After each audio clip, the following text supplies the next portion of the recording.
Hello there, ladies and gentlemen. Welcome to the TPGW Revolution 5 Prediction Show. I'm MTV the HKK here with Downtown Jason Brown, V-Pac, Greetings, Robert McNicol, and my partner in crime for life, Mr. Rose. That's right, too sweet, baby. Wait, where are you hiding the body? If I told you, then we'd get in trouble. Oh yeah. I thought you was gonna say if I told you, then I have to kill you. V-Pac, stop messing with the water cooler. I'm not messing with the water cooler. Stop jerking it. We got a prediction show to do. Let's do this shit. I'm surprised you guys can hear that, but okay. You're right over there by the water cooler. I'll see you. I'm not by the water cooler. I don't know I'm gonna throw my bottle at you if you don't sit your ass down. I'm keeping all this in the prediction show, by the way. So, Of course you are. Alright. Oh, he's getting himself a drinky drink. all right. So we got one heck of a pre-show to do. We have a matchup. It's kind of an intermission because we got 24 matches to cover. God damn. So Jesus luckily, Christ, MTV. yes, I know. 24 matches. Well, we got to decide all the new champions, don't forget. Oh yeah, that's true. right, That I is forgot true. You have almost as many belts as Adam. Oi, oi, oi. And but Stop before we destroying everything. before we continue on, I just want you all to know that this edition of this revolution is brought to you by Huge Ass Burgers And Ale81. and they like one. Yes. Of course. Of which I've just been informed that President Biden has approved the construction of the Ale81 Arena in Long Island, New York, here on Earth 616. So that's going to be a thing now. Bullshit. Bullshit. That's our 1610 for you, man. It's weird. And this Christmas, TPGW's first live of Season 4 will take place from the new Earth 616 Ale81 Arena in Long Island, New York. It is built especially for TPGW Why and can't all you just have a show at either the Nassau Coliseum or that new place AEW is going to be because at? President Biden was nice enough to build this arena for us. He doesn't do a lot of things right, but this one he did do right for us, for TPGW. All right, let's go on. Let's move on. Okay, so with that being said, let's go ahead and start talking about this card. We're going to cover all the matches in order per night. We'll start with the first two nights before the intermission. So let's go ahead and start off with night number 1. And the first opening contest of that night will be the 229 Open. 10 wrestlers that compete in the 229 division, featuring the likes of Evan O'Shea, Tobias, Sir Nichols, and Matt Thunder will be competing in this match. Gentlemen, do you have any predictions?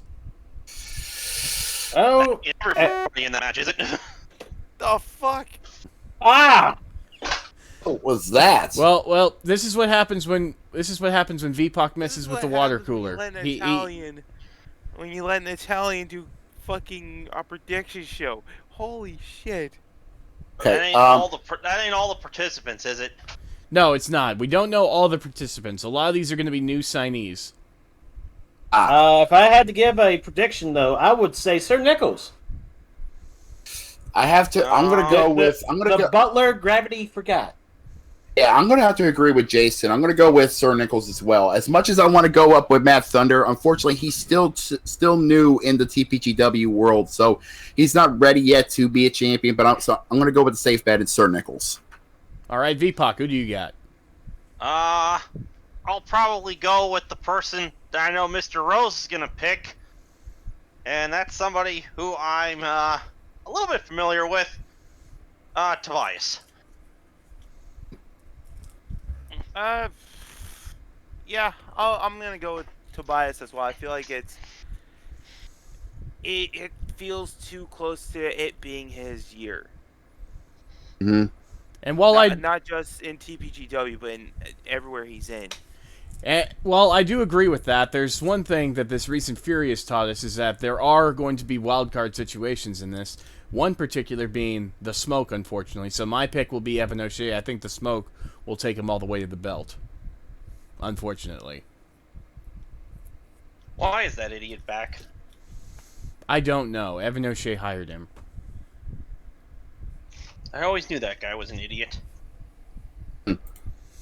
But if we're talking about blockbuster matches, then Holly Harris made 2 blockbuster matches. One of them is going to be featured. One of them is going to... V-Pac, are you cooking? Did you bring a skillet into the booth for this? He's got a goddamn skillet in the booth. It's not a skillet. This It's a fat ass pot. wants to make food while we're trying to do a prediction show. I told you I was going to be doing this. He brought a skillet into the booth, but that doesn't matter. Speaking of hot, one of the hot matches that's going to be happening at Revolution I hate all of you. is one of the matches that Holly Harris made to, quote-unquote, test the Diamonds division in order to get up to the Queens of Wrestling Championship level, and that is, of course, this match, Crystal Marsh versus Elizabeth Preza. Oof. That one's going to be a good one, because if we remember what we saw on the last episode of Diamonds in the Go Home show, both we saw Preza and Marsh have a good little tune-up before their big match, you know? Yes, we did. Indeed. So, if I had to go with anyone, I'm gonna go with the safe bet. Nothing against Marsh or anything, but I'm going with Frieza. It's a tough choice because both Marsh and Preza are world champions in their own right. But I have to agree with Jason. I'm going to go with the woman who basically is one of the icons in women's wrestling in virtual. So I'm going to go with the Speed Demon. Okay, V-Pac. Okay. Us Long Islanders stick together. So you know who I'm rooting for. Of course. Nothing wrong with that. All right, Mr. Rose. This is actually a tough one because of you look at their predicaments, you look at their situations.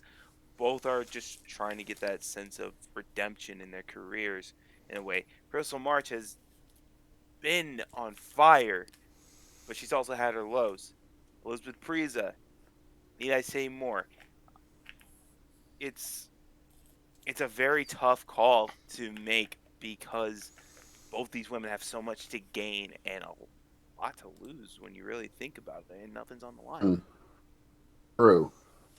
Like that's the crazy thing about it is this is one of those matches where nothing has to be on the line except for notoriety, infamy, Pride.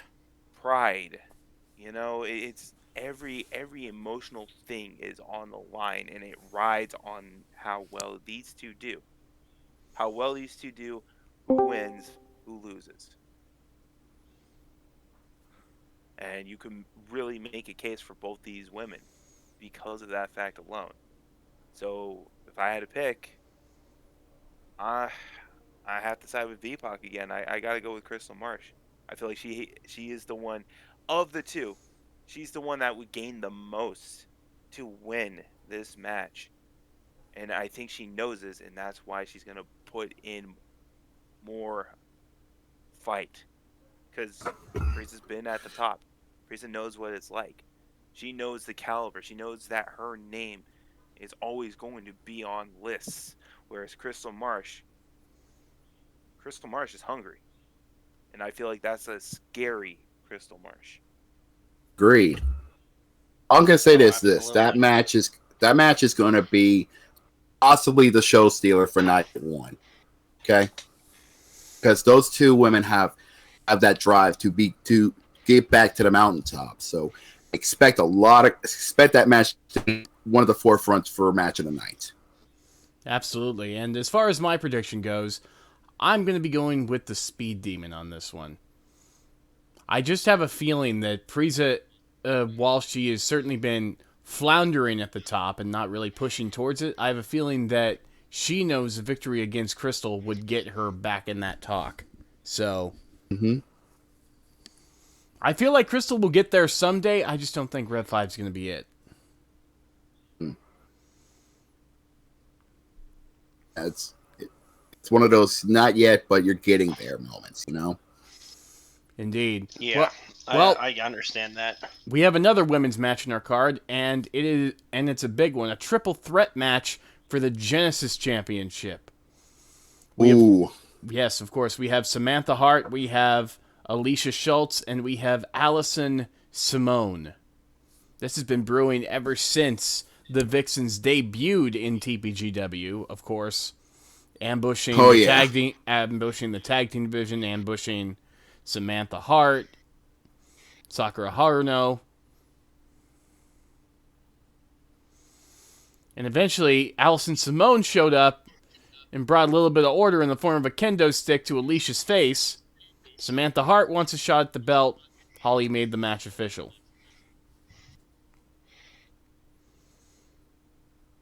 Let's see. If I had to go with anyone in this match, I'm split between two people. Samantha Hart and Allison Simone. Two women who are big mainstays within VWU. Allison, of course, with her family lineage and everything like that, and and Samantha just being a complete and total badass.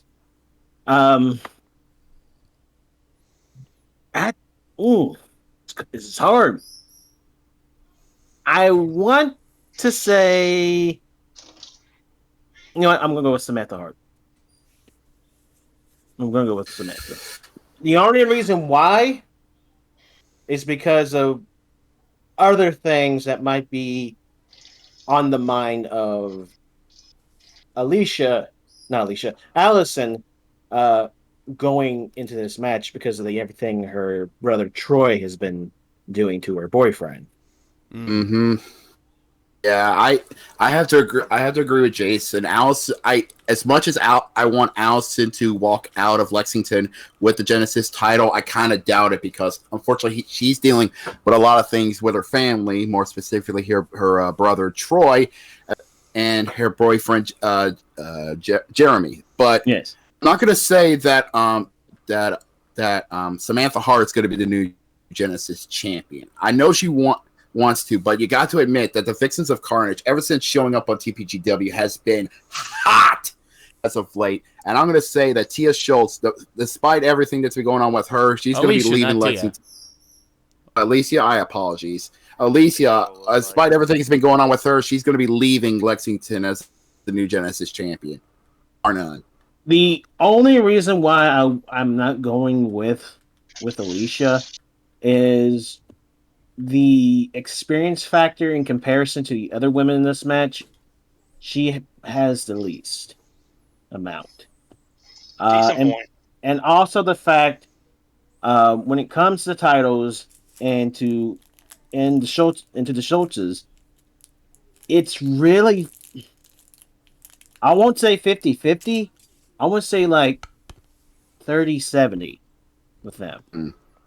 Because more often than yes, Charles, he's a good example of a champion. But when it comes to the women, sometimes, especially Tia, Alicia, it's 70-30 sometimes when it comes to those title matches. And what I mean by that 70% is not the positive side. It's more often than not they're the ones taking the L.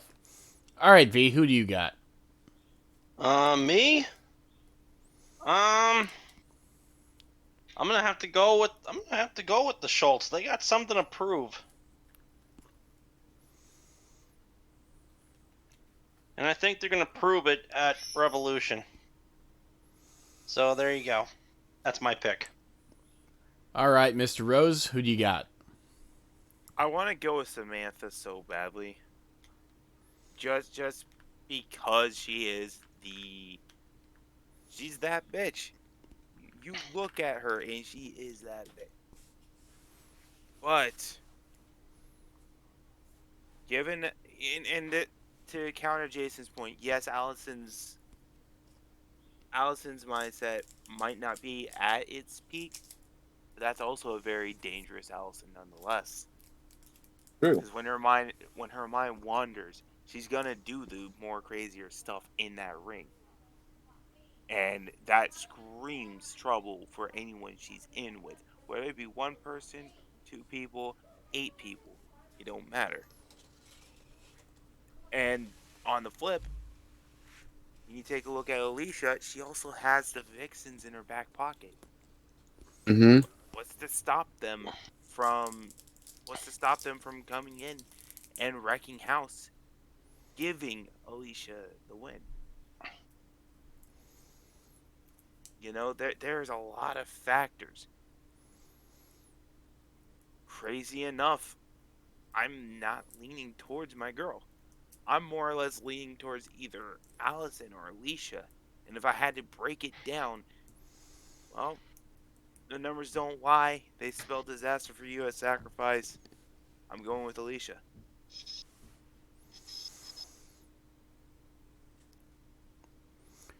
All right, so we got 2 for Alicia and 2 for Samantha. I'm going to be the one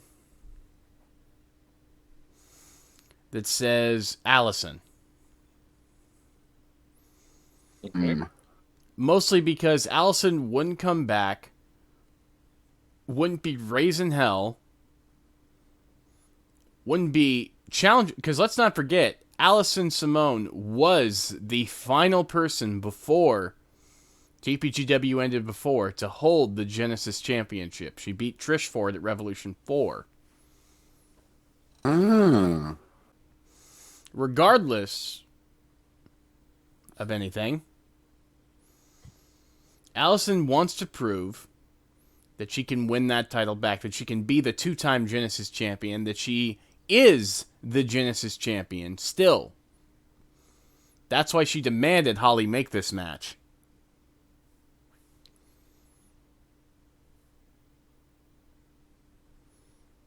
And Allison wouldn't go into this knowing she can't win.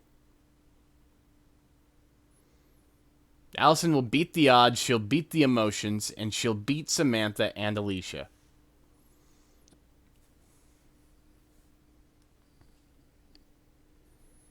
Okay.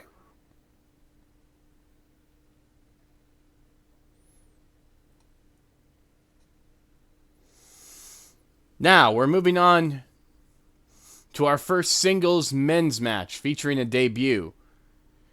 And possibly the most technical match that will be on this card is Tommy Ventura versus Scott McShannon. Mm.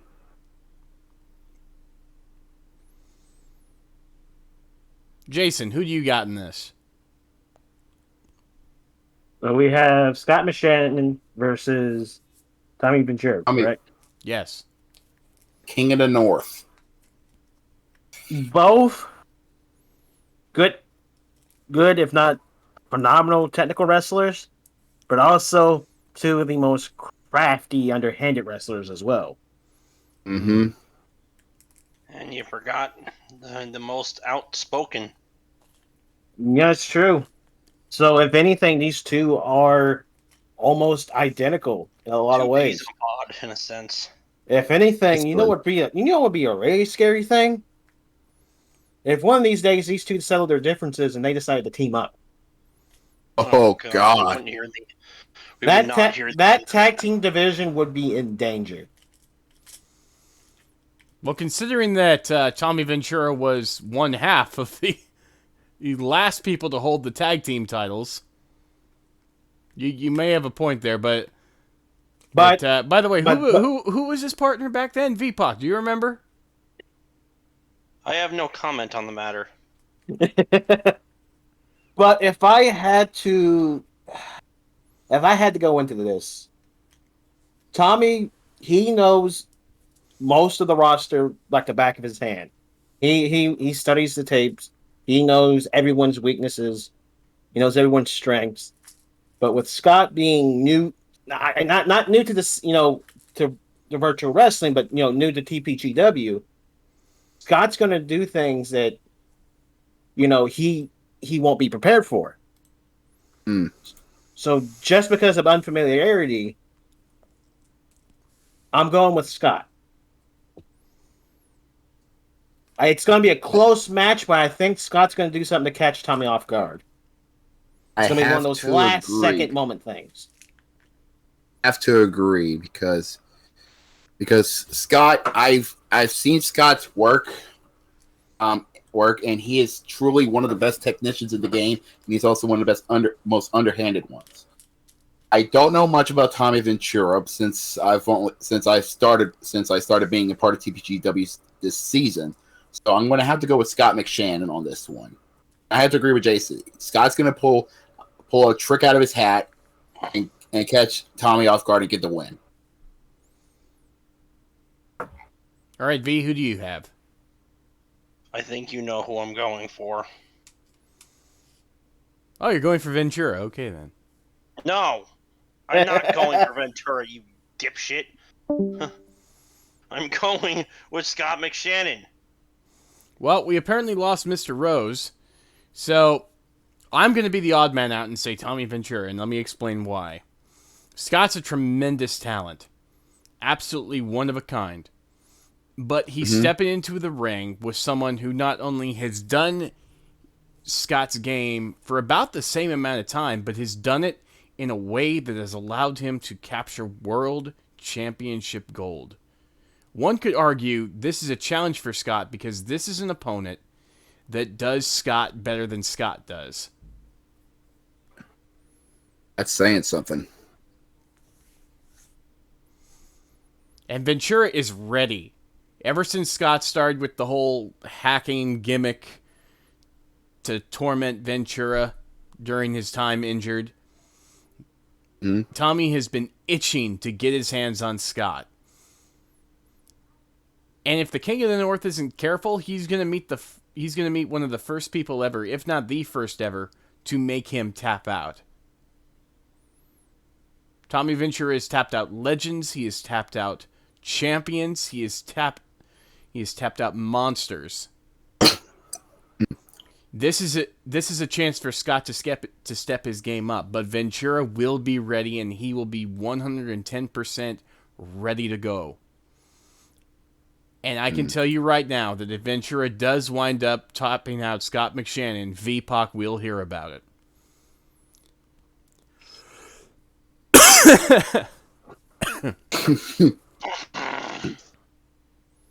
Of course I will.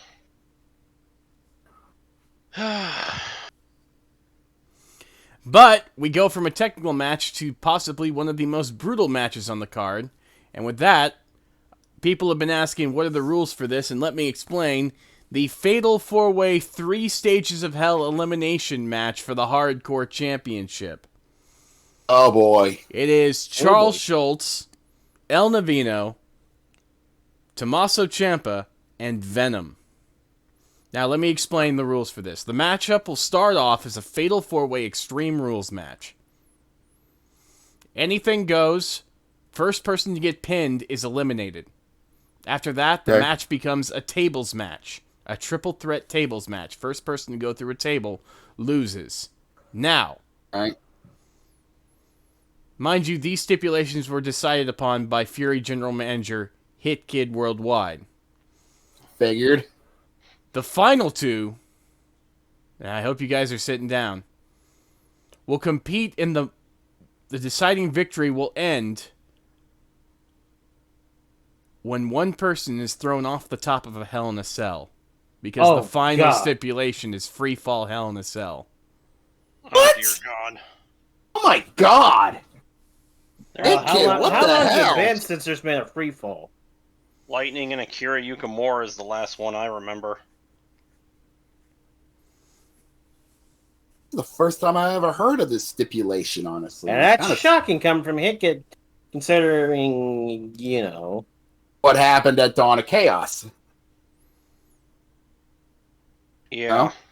It's scary to think that either what happened, he made this stipulation for this match as the final stip. Well, Hit Kid knows that this is what it's going to take for the hardcore division of TPGW. Mm-hmm. You need to be willing to go the extra mile. The fuck? Ignore that. Okay, ignoring V-Pac, that. this is why I told you not to bring the skilled into the booth. Oh, you got Great. grease everywhere. No, it was a soup ladle. Never mind. Keep going. Yeah, so with that being said, let me clarify one thing. This match will not be the faint of heart. There will be blood. There will be carnage. No pun intended, considering Venom's in there. Mm-hmm. Predictions.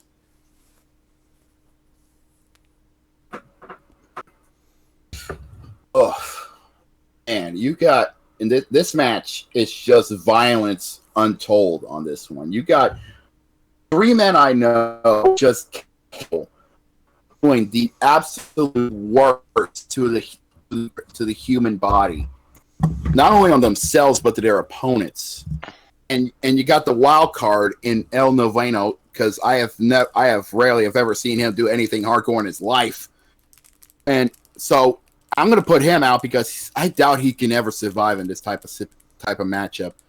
I'm going to say this now: the final 2, in my eyes, are going to be. It's either going to be either Ciampa and Schultz or Venom and Ciampa. Okay, because Venom, he is a sick motherfucker, and you all can agree on that part. Dude eats people. What else is there to say? And he's been in this wrestling business as well. No DQ legend and so on. But I'm gonna have to go with the safe answer. I'm gonna go with Venom leaving Lexington as the hardcore champion. All right, Jason, who do you got? Let's see.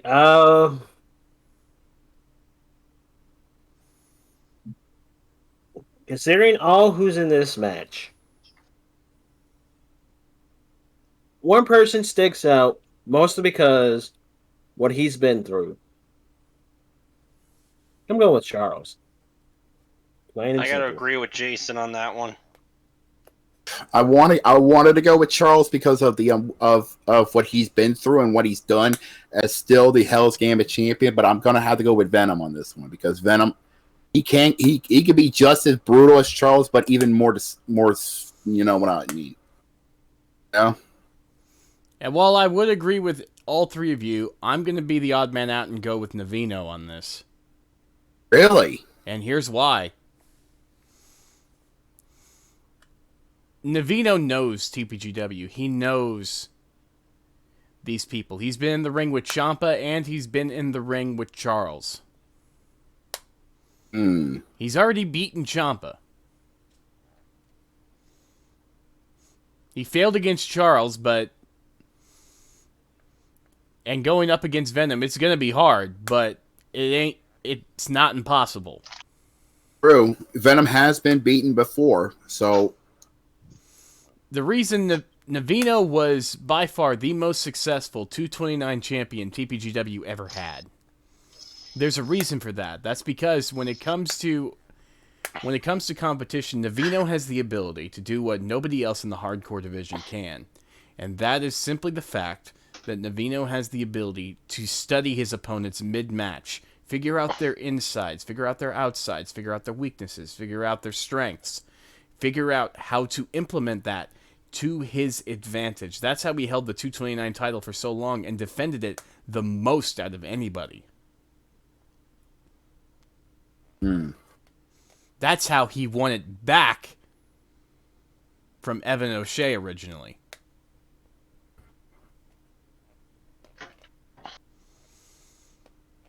And I think he's going to find those same weaknesses, he's going to find those same strengths, and he's going to implement them to not only win the Hardcore Championship, but survive this match.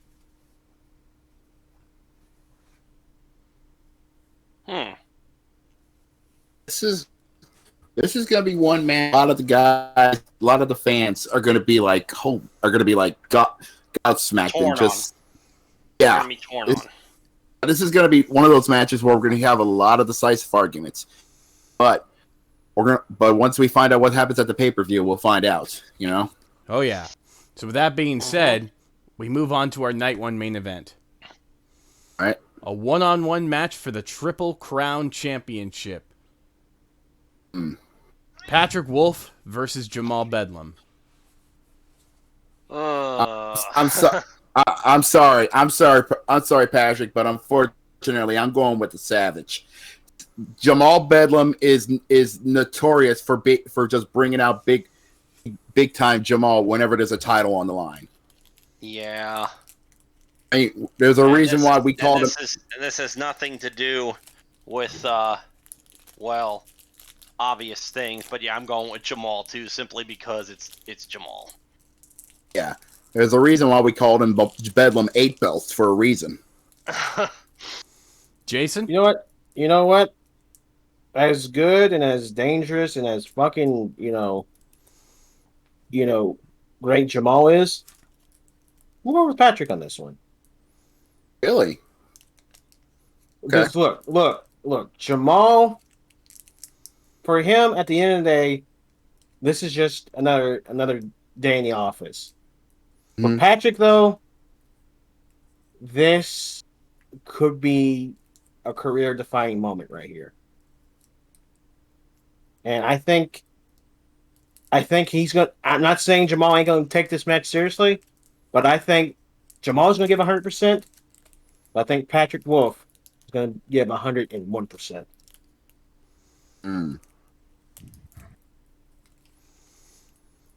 And while I do slightly agree with that, here's the difference. Who was it that Patrick Wolf first defeated upon his return to TPGW? Matt Farrell. And I think that's the biggest factor of them all, because let's not forget, Jamal's got something... It's not just another day in the office for Jamal, unfortunately, because Jamal... in this match, in this situation, has something to prove, because who's the one person Jamal was never able to beat? Matt Farrell. The only match they had, as far as I know, they have, it was Resurrection before TPGW ended. Matt Farrell successfully retained thanks to interference, but Jamal still didn't beat him. And I know, I've talked to the Savage. He's mentioned how it eats at him that he will never, most likely never, get that opportunity to face Farrell again. Patrick Wolf, the man that beat Farrell, the man that Matt Farrell crowned basically as the future. That's got to be a slap in the face to Jamal, who has pretty much lived up to Pharaoh's legacy, the legacy that Pharaoh had. You call him Jamal 8 belts. Matt Farrell was a multi-league champion before that. That is true. He was the originator. Yeah. Patrick Wolf may be living up to Matt Farrell's TPGW legacy, but Jamal Bedlam has been living up to Matt Farrell's VW legacy and Call All-Stars legacy. Jamal has been out there. He's been competing everywhere, winning belts, even places he's not supposed to, V-Pac.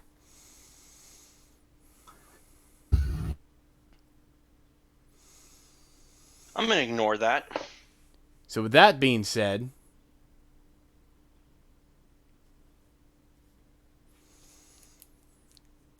Jamal's not going to lay down for Patrick. He's not going to treat this like just another day in the office. He's going to go at Patrick like he's going at Matt Farrell, and that is a scary idea.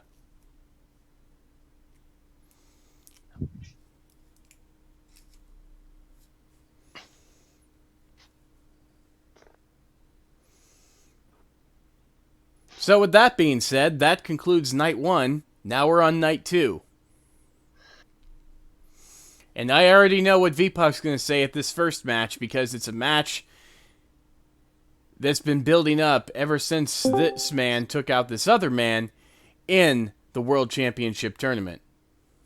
Also, hello to Mr. Roman Bedlam, who has apparently joined the prediction show. Without knowledge. Hello, Roman.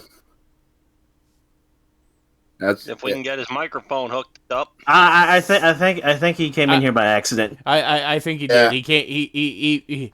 He walked in the room he walked in the room thinking that this was a lunch break. It's V-Pac's fault. We're bringing the skillet in here. Well, anyway, back to the opening contest for night 2. Yes, Monkey D. Luffy versus Bastin Riley. Oh boy. Oh. Man. Well, you know where I stand on that. I have to agree. Bastin Riley, he's a great wrestler. His matches are getting good, but I have to go with the king of the Pirates because he's been on the hot streaks ever since both the Impulse World Title over in ACW and of course winning the UCWL World Title in V's neck of the woods.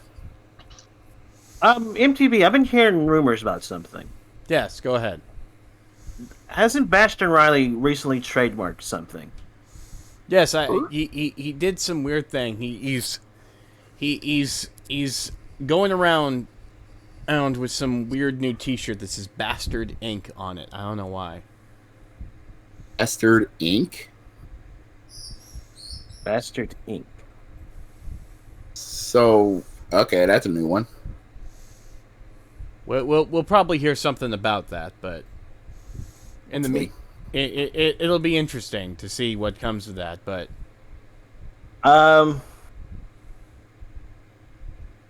the experience factor goes in Luffy's favor, but honestly, I'm going to have to go with Bastin on this. I kind of agree with you. Because Bastin has been ruthless since he debuted. True. You're right on that part. He has been ruthless, you know? I mean, look what he did to Alex Rousey. Yep. And then y'all forget the number one rule. You don't always have to win a match by pinfall or submission. If your opponent cannot take any more punishment, the ref has to stop it. I mean, that says a lot too. If anything, Bastin could be a type of person. He might not even want to win the match. He might just want to be sending a message to everyone. Because that's been the thing with Bastin. He's sending messages. He could, trap Luffy in the corner and just start wailing knees on his face until the referee has to call for the match. You have a point there. I'm gonna make a low call since I kind of hopped in randomly. The chances of this are very low, but I'm going with Bastin Riley to beat Luffy, not by pinfall, not by submission, but by the referee stopping the match. Oof. Luffy would never let that happen. I'm going to take it a step further. I think Bastin. I'm going to take it a step further. Look, V. I know you have your loyalty towards him, but here's the thing: if Monkey D. Luffy cannot move, if he cannot compete to the point where he's knocked the fuck out, the referee's going to call for the match. He has a point. And you know this. There's a whole bunch of people around this entire realm of wrestling who hit hard as a tank. And let's not forget. And here's why I'm going to take it a step further. What was the one thing before Darren Payne came out and picked up the scraps? What was the one thing Bastin did to Luffy?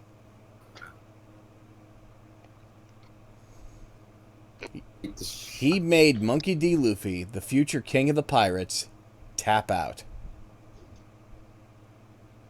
It wasn't official. That's not a good omen. That's not a good omen. Luffy's going to be coming at him 1,000 miles a minute. But I think Bastin's going to be doing the same thing. Regardless of that,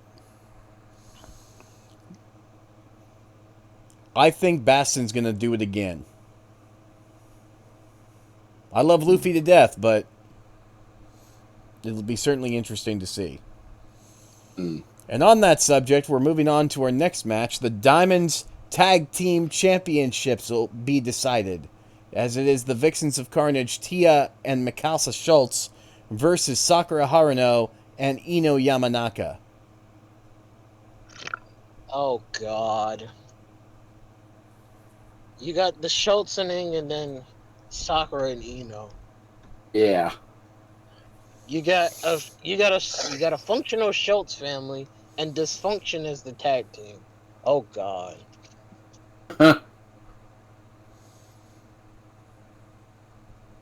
You know what? I know maybe probably gonna go with the Schultzes on this one, but I think Eno and Sakura are gonna surprise everyone.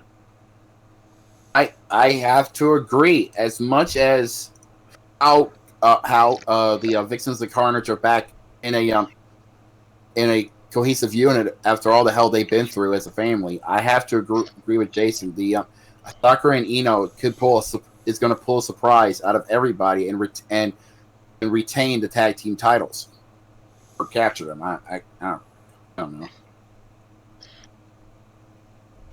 You got, on one hand, you had the deviousness of Ino Yamanaka.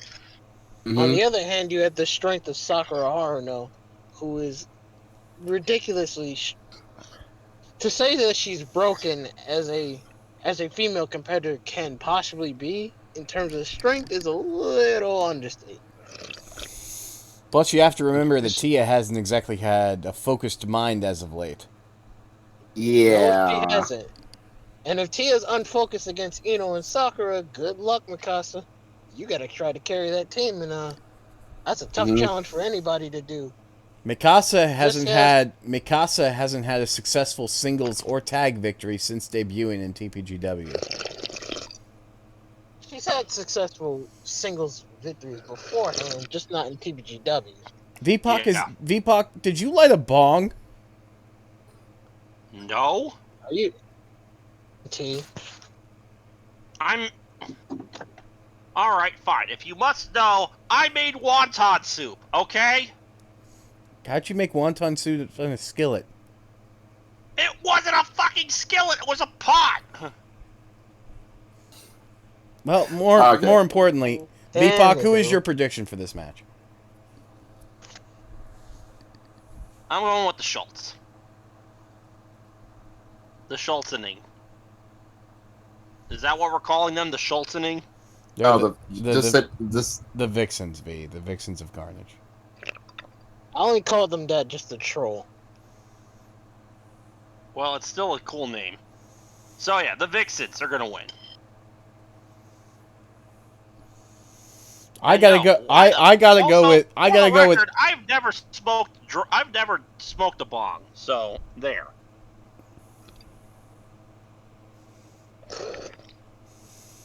He says this while slurping his soup. Either way, we got to move on now to the Underground Internet Championship match, the Stanley Memorial Battle Royal, a match that Roman, your brother, is very familiar with.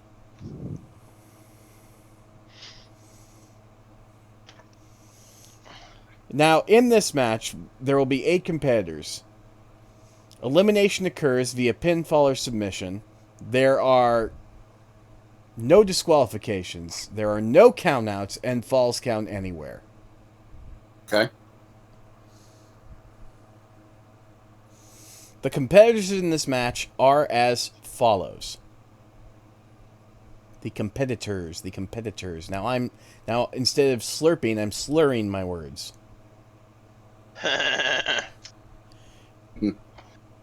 El Anarquista, JB. Batbane. Ooh.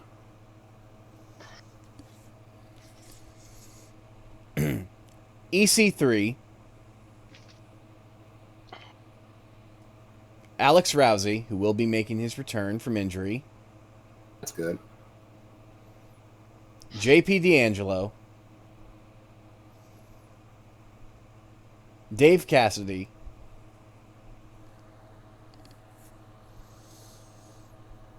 And I do believe... Let me check my notes.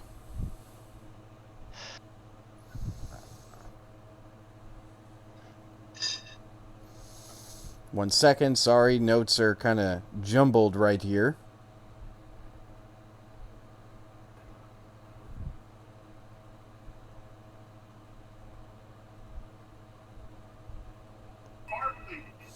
Ah, here we go. Here we go.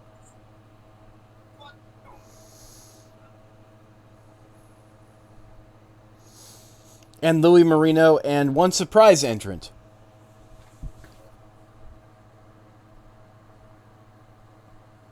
Okay.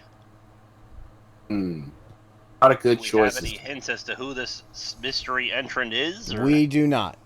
It is apparently a signing by Hit Kid.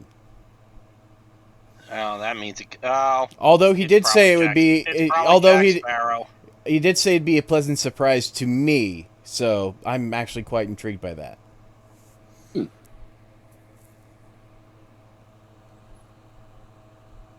Okay, a lot of big choices here for this. And you said there's a surprise, right? Yes. You know what? Yeah, it's cheesy, it's predictable, but I'm going with the element of surprise. I'm going for whoever that surprise person is. I'm gonna go with Rousey because I feel like he's gonna come back on the right foot and just start running, and he's gonna win this match. All right. V-Pac, who do you have? I'll go with the element of surprise as well. All right. Mr. Roman Bedlam, Mr. Savage Monster, who do you have? See, I would go with the element of surprise, or I would go with the falling from grace, rising back from injury, but another part of me is thinking, I think it's about time we get some anarchy running loose. So, that's who I'm going with. Mr. Anarchista JB, I hope you're hearing this, because I'm pulling for you.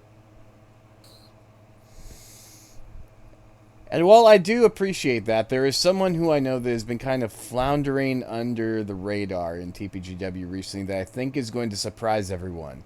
So I'm going to go with Dave Cassidy on this. Ooh. And that covers that match. So now we're going to go ahead with our fourth match of Night 2. And this one has been brewing ever since TPGW Live episode 40, Chris Jericho versus Nitro. Oh, this one's gonna be a good one. Nitro will be making his TPGW debut in this match.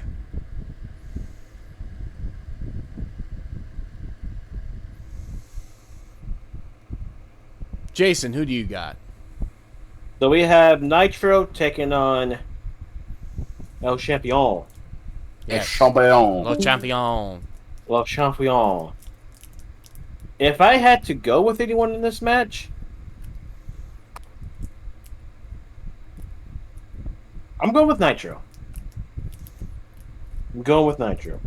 This one's a tough one for me because Nitro, he is just one moment of finally reaching world champion status. I could see that. I could see it in his eyes. You know? Yes. But he's arguably one of the best professional wrestlers of Chris Jericho. Man, it's been going on for 30 years. Multiple-time world champion. And this is a tough one because it's the past versus the future. I'm going to go with the ultimate one on this one. I'm going with Nitro. I feel like Nitro has the edge that could take down Jericho at Revolution. Okay. V-Pac, who do you got? I'm sorry, I had to deal with other stuff. What match are we talking about again? Jericho versus Nitro. Jericho and Nitro. Okay. That's a tough one. It's almost like a mirror match. Feels like it, doesn't it?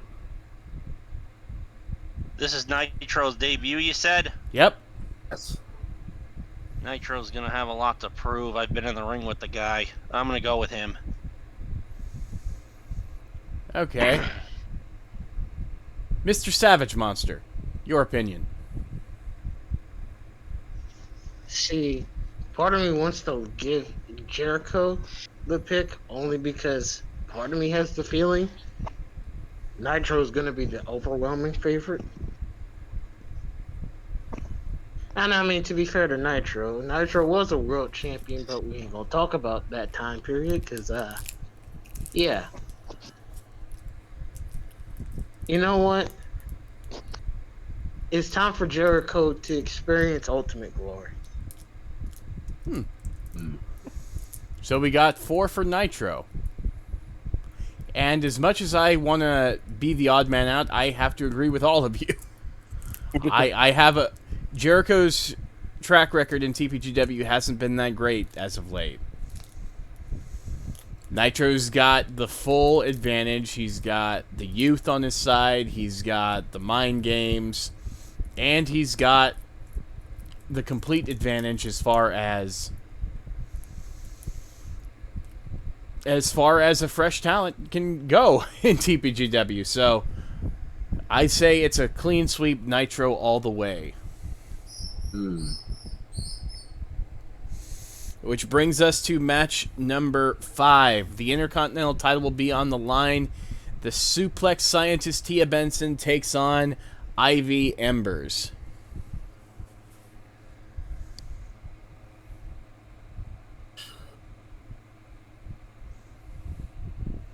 Let's see. You know what? I'm gonna go with Ivy on this one. I'm going with Ivy on this one. All right. And why is that? Between the two of them and everything, it's gonna come down to the wire. It's one of those come down to the wire matches. But I think Ivy's just gonna have just a little bit more in the tank to pull off the victory.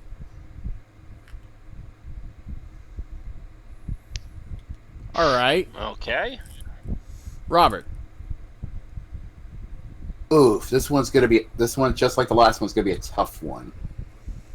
Tia Benson and Ivy Embers, both great wrestlers in their own rights. Both of them looking to capture gold.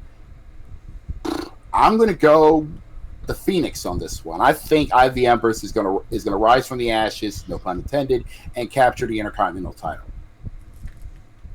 V-Pac. This is tough. I think I might go with Tia on this one.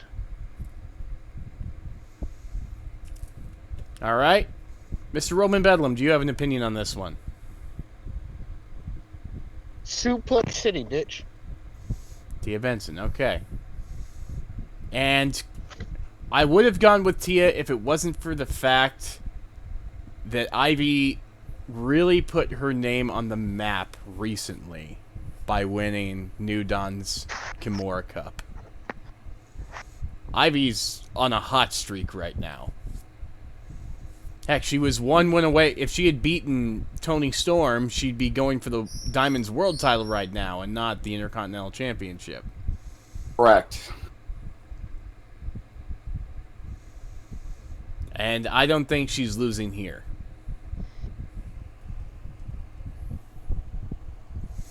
So with that, we've come to our final match of the first half of our prediction show.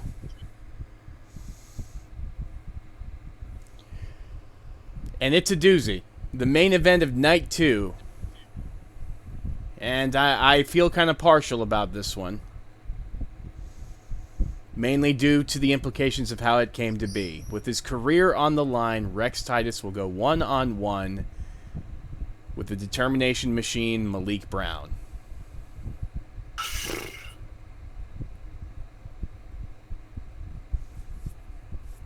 Well, Rex put his foot, made this as it is after what happened on the season premiere when he decided to, what happened. Attack you. Yeah. Basically, and he's been getting much of and his ego's been getting bigger and bigger. He's been demanding, demanding this and that, and now he's made his bed. He's got to lie in it. I'm sorry, Rex, but this is going to be your last night in TPGW. Malik's going to, Jaguar knee your ass out. Jason?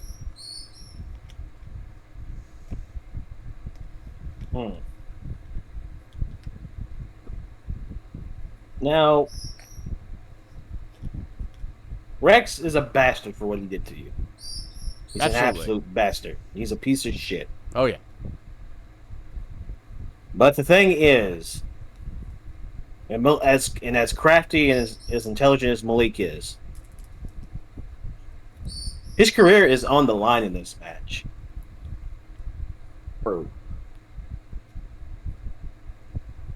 Rex has something planned. I don't know what it is, but you just know it because it's Rex. There's a reason why he's a former four-time world champion. Only one in TPGW to win that many of any belt. He's crafty. He's dangerous. And then you can say the same thing about Malik. If there's anyone to send after Rex, no one's better than Malik when it comes to that. But with the fact that his career is on the line, this is like a wounded animal backed up against the wall. It's going to do anything and everything to try to survive. As much as I want to say Malik, there's just something in my gut saying that Rex has something planned. V-Pac, what do you got? I don't know who to go with on this one. This is tough. But, no disrespect to you, MTV, but I think Rex is going to find a way to beat Malik. Roman. Rex Titus and Malik Brown. And did anyone say when Revolution was taking place? It will be taking in Lexington. Not where, when. It'll be taking place in late November. We are in early November right now. How funny that Rex is fighting Malik in November. It's almost like a Black November. Wink, wink, nudge, nudge. See what you did there? But unfortunately for Malik, this November is looking to be white. Now, some people might hear that and go, oh gosh, what are you about to say? All I'm saying is Malik is going to find himself in the wording of a character from a certain game. He's going to have a very bad time with Rex Titus. Because the thing people need to understand is there's a reason why Rex Titus is a 4-time TPGW world champion. Can you name how many people who in their home fed have won their home world title 4 times? Can you name anybody? You can't say Zach because he's only 3. You can't really say someone like Luffy. Like Rex has done something that not many people can do. And if you don't believe that that's going to carry him to want to beat the shit out of Malik, you're fooling yourself. My choice is Rex Titus.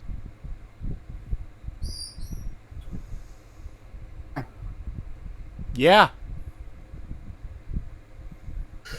Let me clarify one thing. I didn't book Rex in this match to cost him his job for attacking me. At the end of the day, when it comes to TPGW, I'm a businessman. And as a businessman, I know that Rex Titus has the potential to not only become a 5-time, 6-time, 10-time TPGW World Champion, but he has the potential to become a 5-time, 6-time, 10-time VWU Champion. Rex wants to complain all he wants about everything he's lost.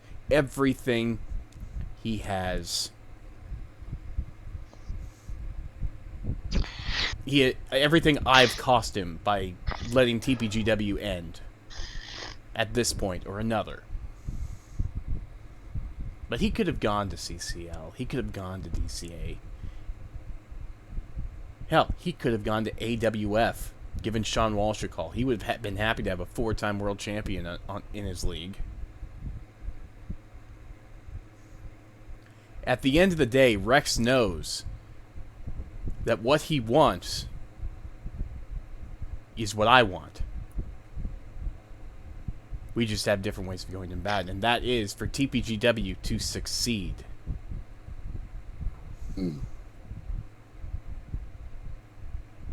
That's why he's going to win, because in Rex's mind, if he's gone, TPGW won't succeed.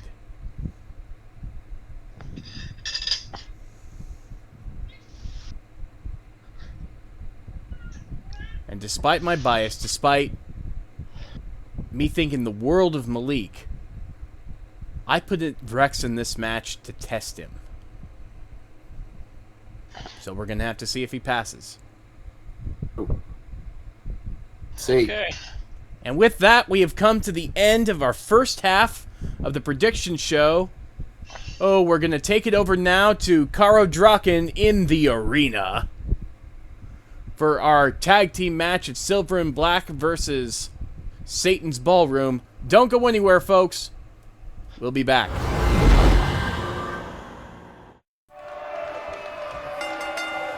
And here we go with this pre-show matchup. Yes, ladies and gentlemen, I am Karo Draken here in the arena. We have our pre-show match. Thank you, MTB, for sending it our way here to the arena. And we have a women's tag team match, the first ever tag team match here in the arena, here on the Revolution 5 prediction pre-show. Yes, that's right, ladies and gentlemen. If you thought we were going to not give you any action whatsoever, you are sorely mistaken. And look out now. Oh! Right now it's Shelly B of Silver and Black and Devil Jen of Satan's Ballroom in the ring right now. And look out, the Irish Whip. Whoa. Over the ropes and around the corner. Oh my goodness, what a kill! By God. We are seeing the absolute viciousness of Devil Jen here in this match. And now the tag to Kirara. You have to look out for that Hirai Crux. Oh! And Shelly B with a quick forearm. Quick uppercut right there, and now the Irish Whip. Sending her back into Satan's Ballroom's corner, and now, whoa, Shelly B. Well, she's got her. Bump handle. Oh! Pump handle face buster. And now this is smart, dragging Kirara back into the opposing corner. The tag to Nicole, the Black Mamba. Oh, and there's a shot to the gut. Oh, no. Go ahead, Kirara scouted, but the arm drag reversal. And now look out for that job and suplex. The Irish Whip into the corner. I've been thinking a double team maneuver there, but Nicole had it scouted. And now what's she looking for here? Oh, look out. Whoa. Oh, the kick to the back. And a Michinoku driver. The absolute power that Kirara brings to the table. Now I think she may be thinking to tag in Devil Jen. Oh no.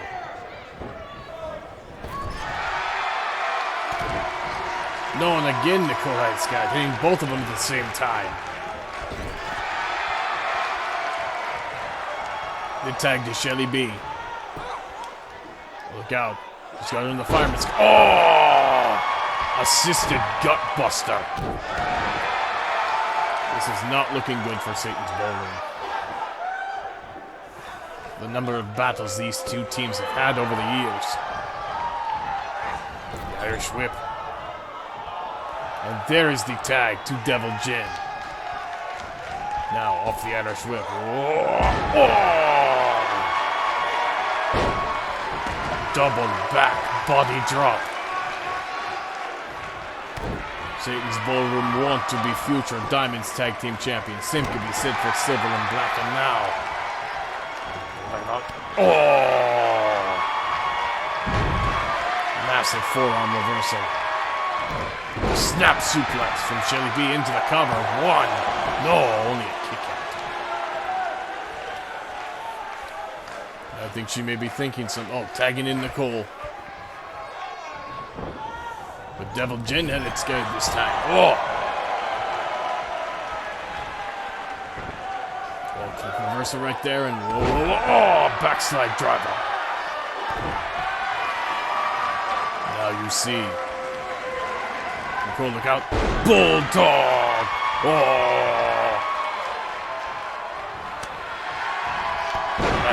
That vicious chop followed by the quick kick. Now the koala kicks.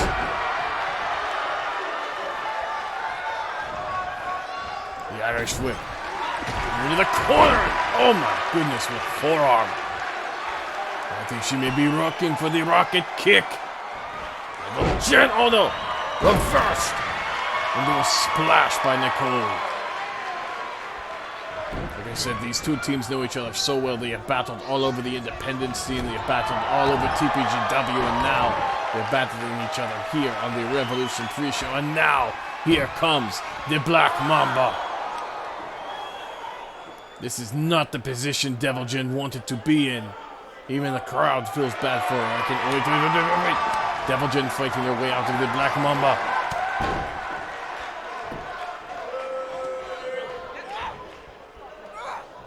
This is not looking good. Oh, jawbreaker.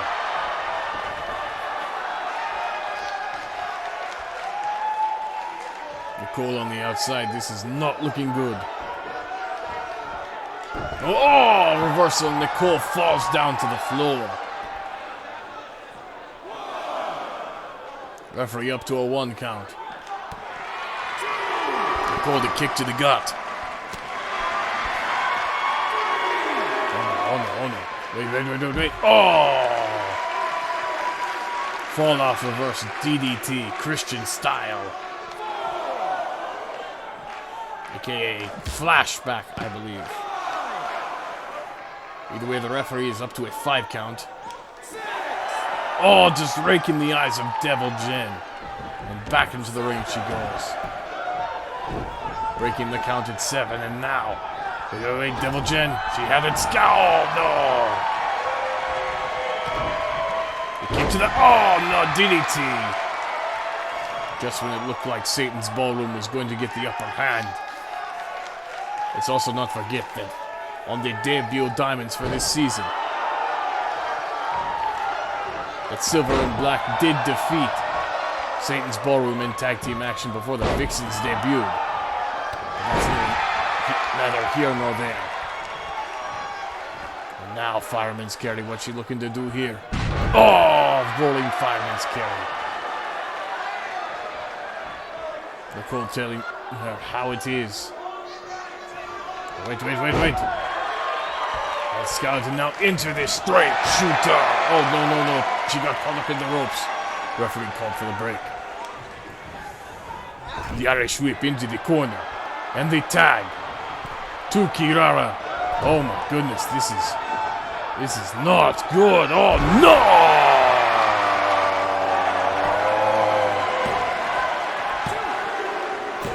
And this one's over off the wheelbarrow leg drop. Satan's Ballroom are your winners here in the arena on the Revolution Prediction Pre-Show. Oh, absolute insanity here in the arena. But I have been Carl Drock, and I will see you next season for more action in the arena. promise you we will have more outstanding matchups between bloodthirsty competitors. Absolutely vicious.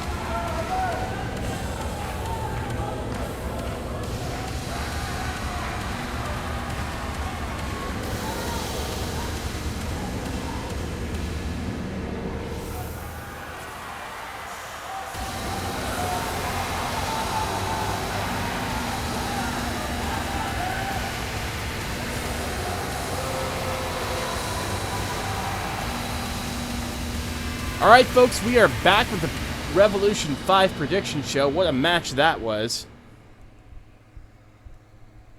Indeed it was. Indeed. So, we're going into night 3 here, and oh my gosh.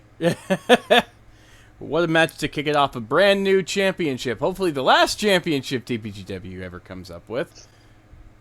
The brand new women's hardcore belt, the TPGW Renegade Championship. Oh boy. In a 5-way TLC match. It'll be Jade Hawk, Caitlin Cunningham, Morgan Santoki, Mellow Cross, and Winona Earp. Oof. This one's gonna be this one is just like the men's one, is going to be very brutal. Okay. Yep. I expect this to be like simply enough a F4 tornado hitting through a trailer park. A lot of carnage. But at the end of the day, I'm gonna say that Winona Earp is going to leave as the first ever Renegade champion. He's got that momentum. Oh, yeah. Jason, who do you does. got? So who's all this again? Winona Earp, Jade Hawk, Caitlin Cunningham, Mellow Cross, and Morgan Santoki. I'm going with Santoki on this. Okay. I think sometimes, you know, I think she's gonna be the wild card in this, and sometimes, you know, that wild card can surprise you. That's why it's called a wild card. And V-Pac slurping over there, like, that's a wild card right there. Yeah, but it's not surprising. Yeah, it's not surprising. But yeah, that's my prediction. All right, V-Pac, who do you got? You guys can really hear me doing that. Yes, you are slurping like crazy. I'm hearing. I'm trying to be very quiet, but okay. I'm still trying to figure out how you made wonton soup in a skillet. And I'm telling you, you're the one who assumed it was a skillet. I said it was a pot. Ignoring that, what is your prediction for this match? I'm going with Winona Earp. All right, Roman, who do you Okay. have, sir? So I hear there's a Santoki in this match. Yes. Yes. Well, time for a dark horse to get a gold ticket. Ooh. Okay. Care to explain? Look at everyone else. Let's be honest here. Most people are probably going to expect everyone else to win that match. Yeah. Not Morgan Santoki. And that's exactly why she's going to win. Because it's always the ones that you don't expect. It's always the ones that you're just going to say, she ain't going to do nothing. Those are the ones that got the most to prove. And while I do agree with you on that one, Roman, my money's going to be on Jade Hawk for one reason and one reason only, and that's Mellow Cross being in there too. Mm. I think they're going to use the numbers game to their advantage, and Jade Hawk is going to walk out with the belt. But the thing is, will greed take a factor in this? It could. Because there's only once. There's only every so often where you get the opportunity to be the first of anything. I don't know. Do zombies feel greed? Mm. Ooh. How about you ask Kaboot Tops from Shanti if they feel green?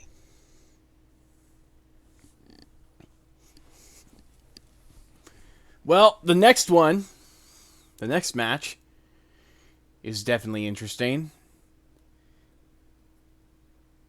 Jason Collins versus Dante Styles. Oof. Collins versus Styles. Hmm.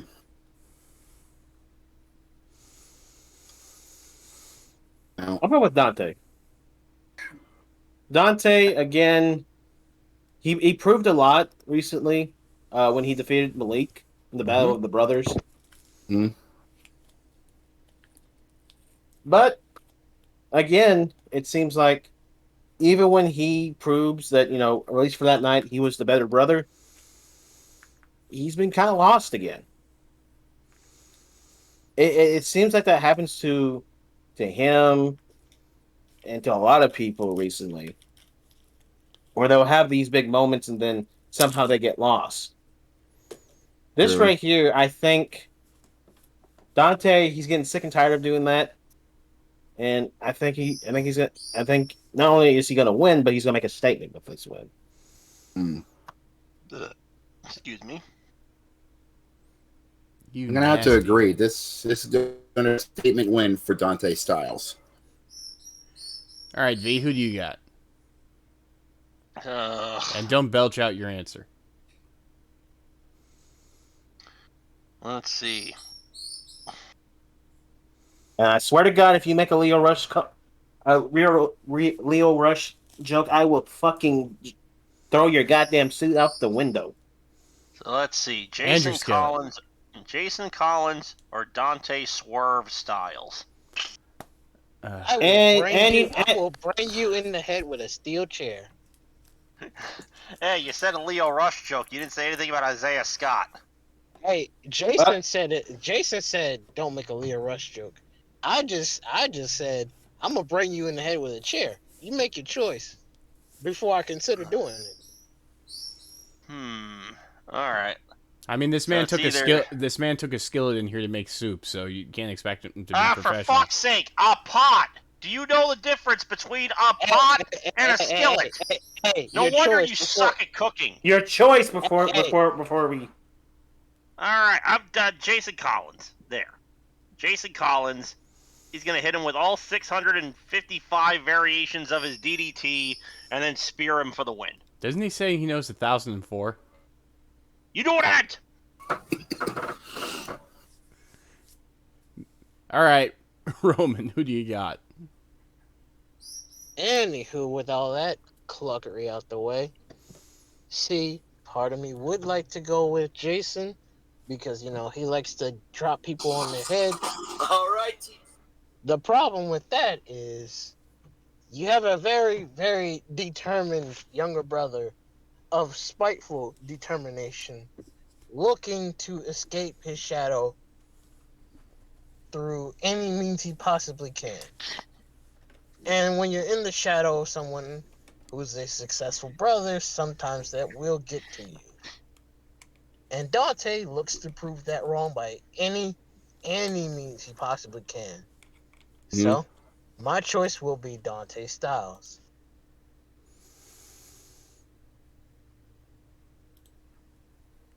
You all know who I would normally say in this situation.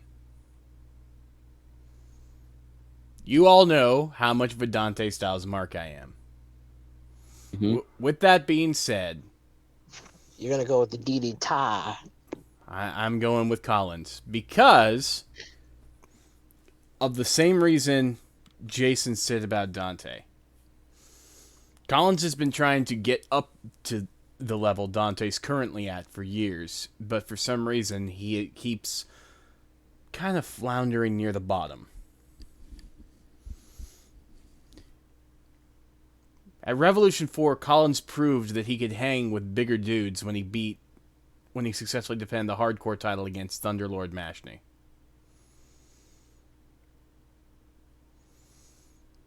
Now it's time for Collins to prove he can hang with the main event.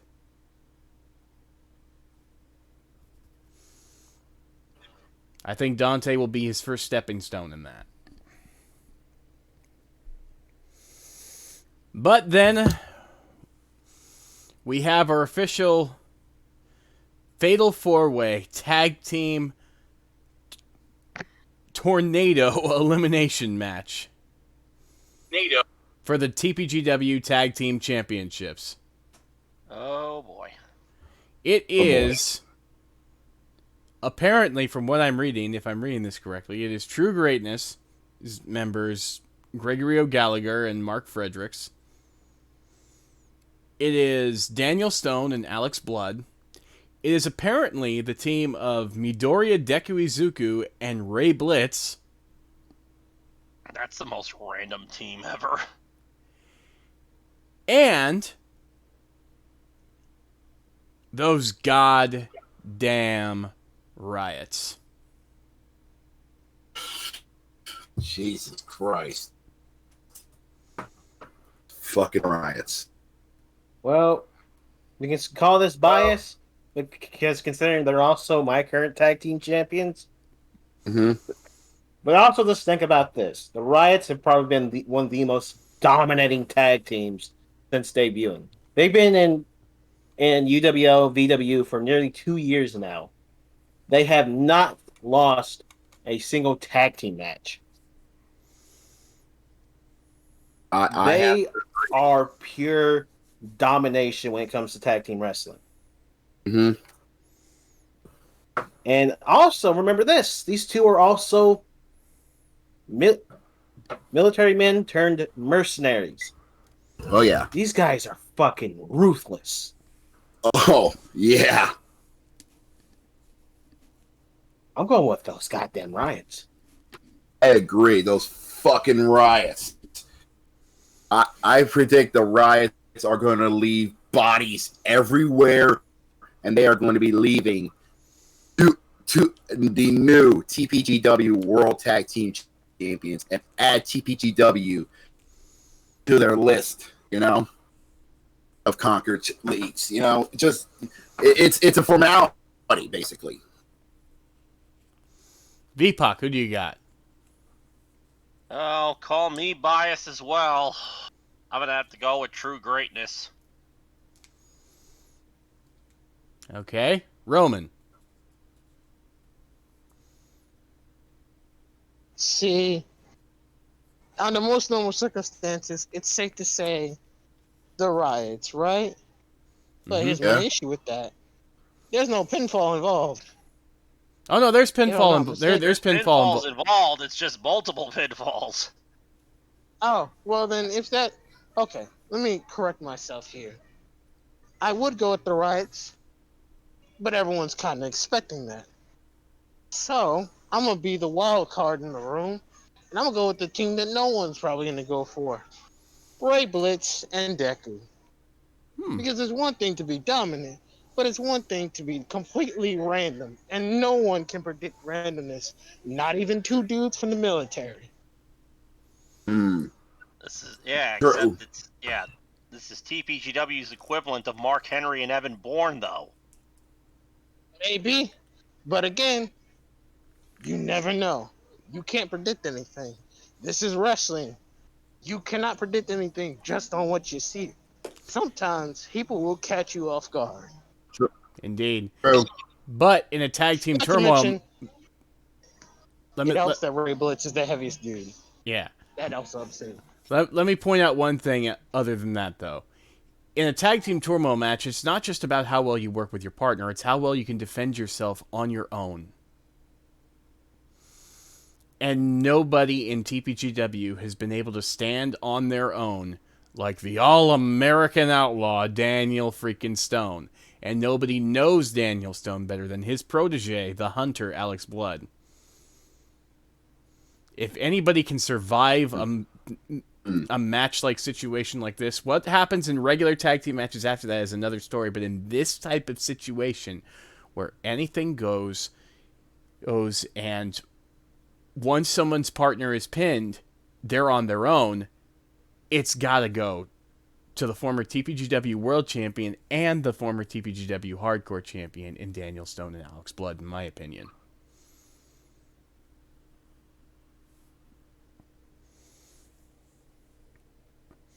That, and I just want to see Daniel Stone German suplex everyone 200 times again.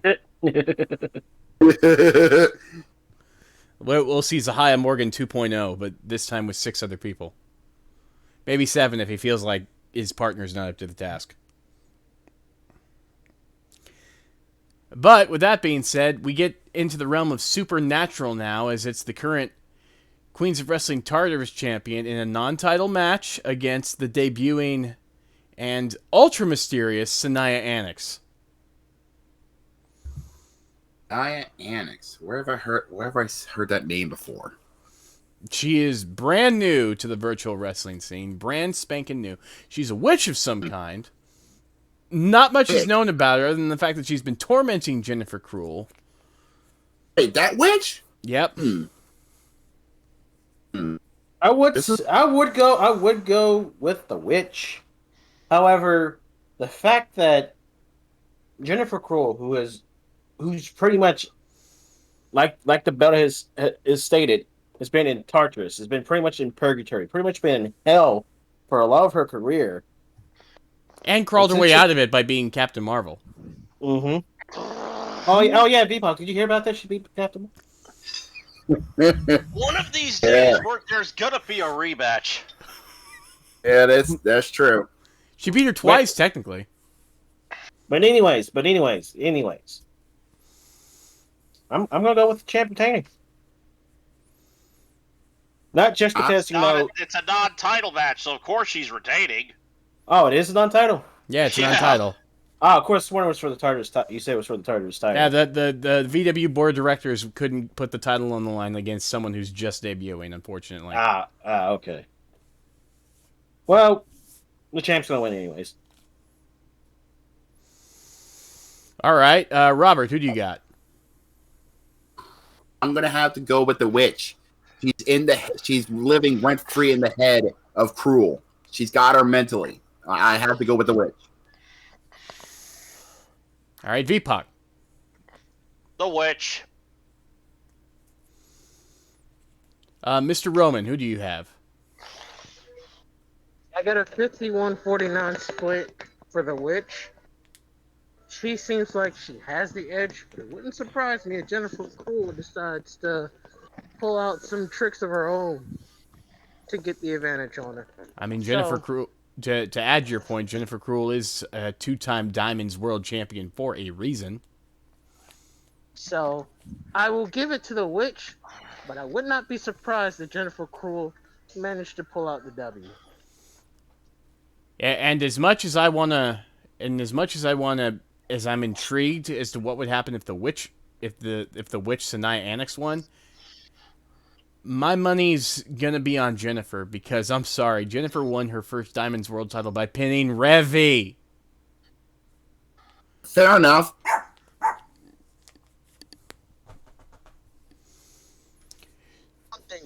So yeah, I'm not. Every time I think Jennifer is going to lose, she proves me wrong. Like when she beat Captain Marvel for the Queens of Wrestling Tartarus title. Did you know that happened, V-Pac?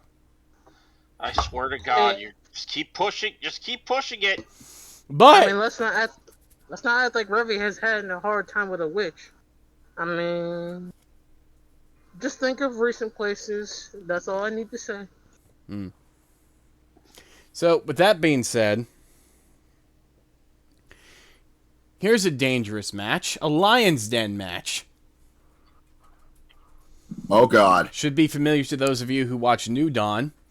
Basic rules of the match: it's a steel cage. You can't win by escaping the cage. The only way to win is by submission or by knocking out your opponent. It's basically an MMA style match.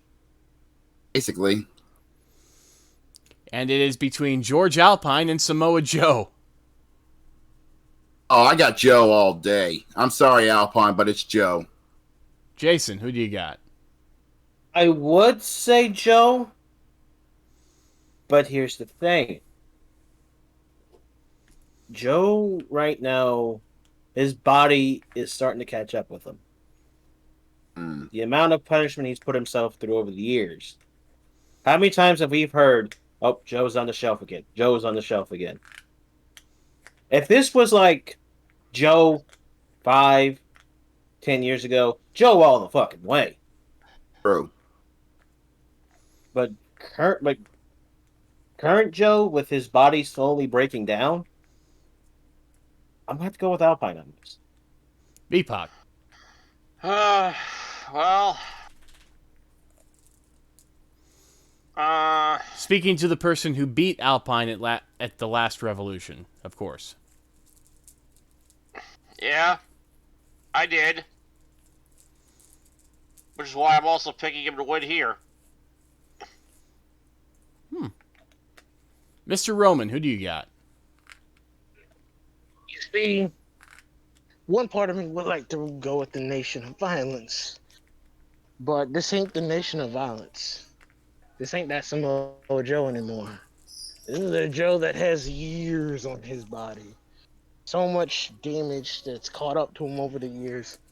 So many things that he's done that have effectively worn him out. He's definitely smarter than he's ever been, but is he smart enough to survive in an environment where someone like George Alpine can thrive? Because it's one thing to be intelligent, it's a whole nother thing to be in your element, at your best, when you have your youth ahead of you. And right now, George Alpine has a lot of things in his favor that Joe just does not. So, it is Mr. Alpine for the win. Unfortunately for Samoa Joe. And I hate to agree with all of you, but yeah. I gotta go with Alpine. That leaves Jacob on the island. It's not just about Joe's health. It's about Alpine's determination to become world champion again. And he ain't gonna do that, losing in his element to Samoa Joe. And with that, we come to our final match of night 3 with the Diamonds World Championship on the line. It is Toni fucking Storm versus Charlotte Flair.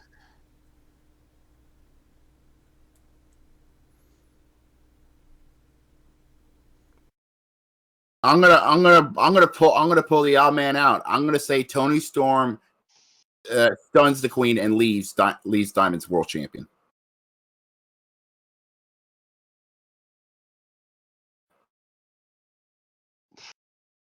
I'm not gonna be crazy and weird, so I'm just gonna, you know what? I'm just gonna go with Toni Storm there. And I will say Toni Storm as well. Wow. All right, so this brings us to night 4.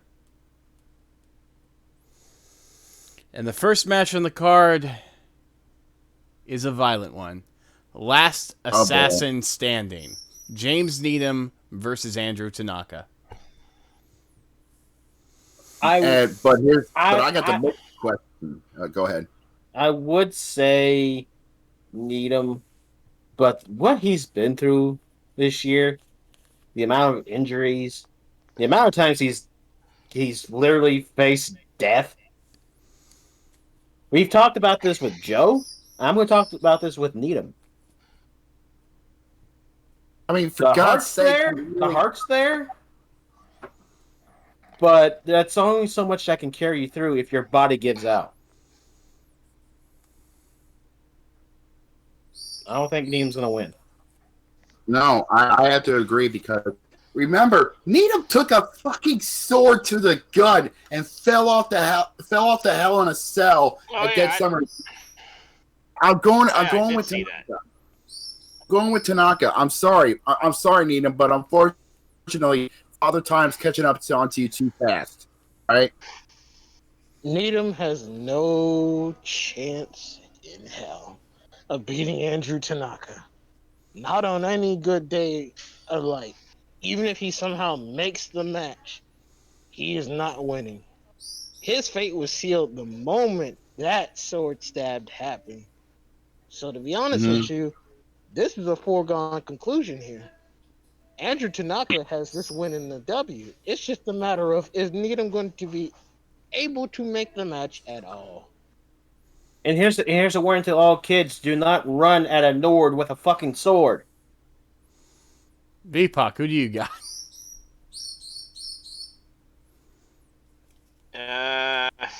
Oh, this one's tough. Should the question be who's gonna win, or is Needham gonna make the match? That's the question. Yeah, is Needham gonna make the match? I'll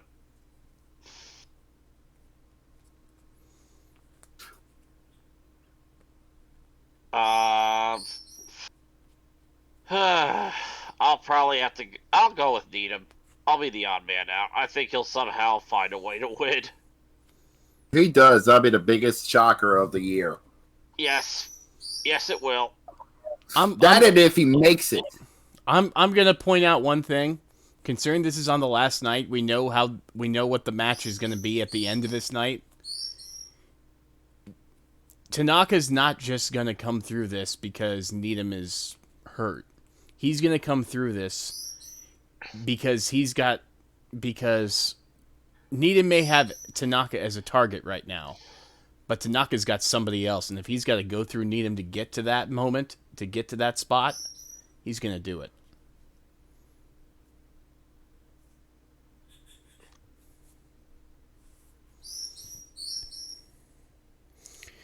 Speaking of violence, comes to our next match on Night 4. Darren Payne versus Duncan Vermill. Oh, God. Duncan is 4-0 at Revolution. And he's going to be 5-0. He beat Raven Dark inside Hell in a Cell. He beat Rex Titus in the main event of 2 for the world title. He beat Daniel Stone in a no-holds-barred match after taking 100 suplexes. No, it was 86 suplexes. That's right, 86 German suplexes. Maybe 100 throughout the whole match. I don't remember, but there were so many suplexes. And then he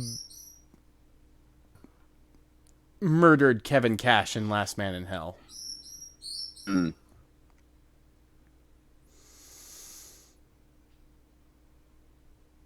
Yep. I am a man that is smart, and as a man who coined the one rule of TPGW, I am going to simply say he never bet against a pissed off Duncan at Revolution. I'm predicting 5-0. Gentlemen, who Same do you here. got? What do you got? Well, there's V-Pac. Jason. I'm going to say I'm going to agree that it's going to be Duncan. However, this is going to be Duncan's biggest not literally, but biggest opposition to his streak ever. Yeah. This one, he is going to have to fight tooth and nail. Yes, Duncan is this monster. He is nearly unstoppable. Look what he did to Vin Taylor. To Vin Taylor. But Darren, he's hungry. He is hungry. The Blood Wolf has been on the prowl for a long time. And he's looking to sink his teeth into anything. I predict that Duncan's going to win, but this is going to be the closest that he's going to taste defeat. Roman. I mean, what are you asking me for? You know the answer. I'm not gonna waste anybody's time. Duncan's gonna win. But I will say this. If I'm Darren Payne, you should go out there with all in purpose intent to beat the shit out of that motherfucker. If you're going to lose, make sure Duncan cannot walk on his own power. That is how you make an effective statement in defeat. You make Duncan hurt. You make him wince, you make him cry, whatever the fuck you got to do. And I know Darren Payne has the strength to do it. Otherwise, he wouldn't be called a Blood Wolf. So I'll go with Duncan, but Darren better do what he usually does best. Beat the ever-loving shit out of anything that's in front of him.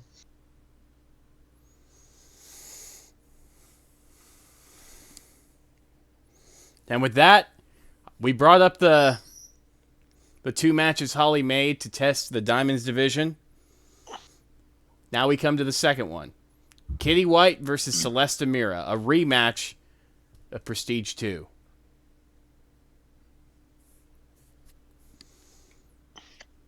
There's something I've been noticing, and this is something I've noticed for a while when it comes to Kitty. She's been on a bit of a slump. Yeah? If you've really noticed, I mean, if you look back, like even before our crossover special and everything, she started having this bit of a slump, and then she lost to Annie, and then she started getting on more of a slump. It really honestly tracks back Kitty's fall from the top of the TPGW roster. It really tracks back to California Beach Bash, I think, when she failed to capture the Queens of Wrestling Championship against Akira.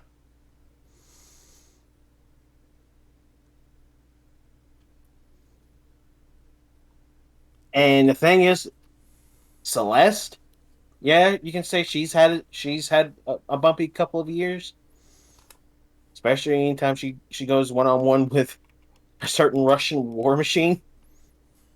Mm-hmm. But Celeste is a woman who can easily bounce back, and she has done that multiple times. I mean, Just when you right now she's still undefeated in TPGW. Yeah, and I think it's going to continue that, as I think Celeste is going to win this match.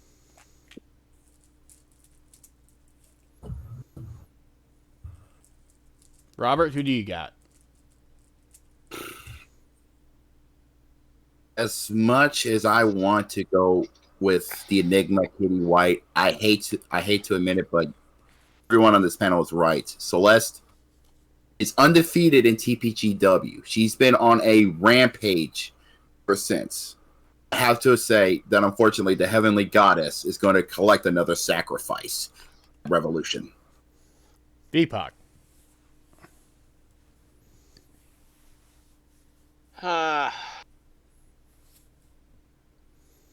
I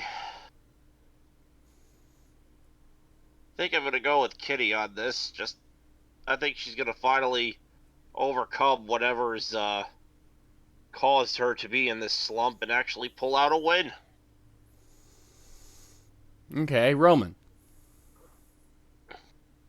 It's one thing to have a streak. It's another thing to be in a slump. And Celeste, to much of people's pointing out, has never truly been in a slump. She's always bounced back. But Kitty White is in a very dark place.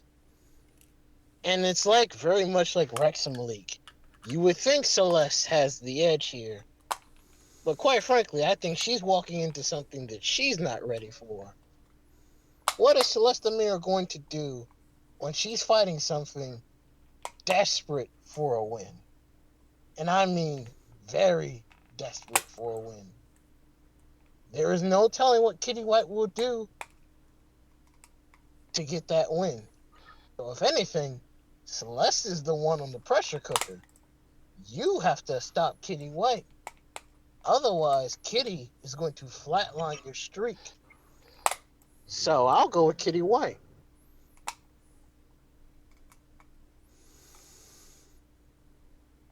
I'm going to go with Celeste on this one. Mostly because I know Celeste is in Kitty's head. As random and as out of control as Kitty's head is. But at the same time, there's something Holly didn't do that I think could use some improvement on. We've seen Celeste versus Kitty. We haven't seen Celeste versus Kitty in a no holds barred match. And I think I'll add that little stipulation on there just to try and up the odds a little bit. Because Celeste is one thing. Celeste with the ability to throw a chair at your head is a completely different thing. Well, if you ask Morgan Raincroft, it's nothing new. But then again, not many people are Morgan Raincroft. Yeah, Kitty is definitely not Morgan Raincroft. But Kitty is definitely in a desperate place. And when you give Kitty the inhibition to use a weapon, I mean, look what she did to Revy. Celeste is in more danger than you think she is. Indeed. Well, that brings us to our next match, a fatal four-way ladder match for the Euro American Championship. It is the runners-up from the quarterfinals of the championship tournament, and those are as follows: Adam Ransom, Jay Cruz, Landkrieg, and Zaya Steele.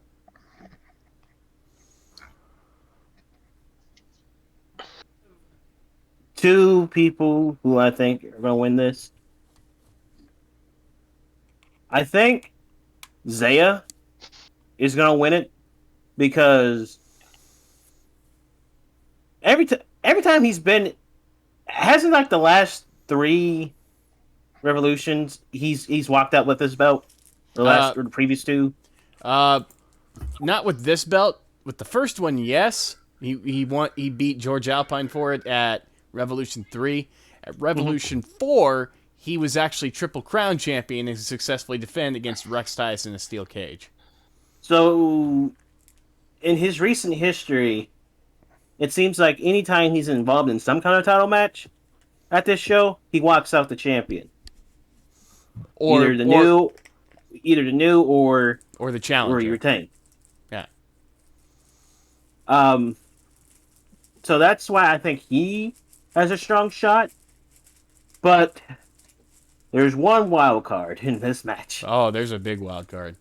It's a huge wild card. Oh, it's a massive. The most unpredictable, most crazy.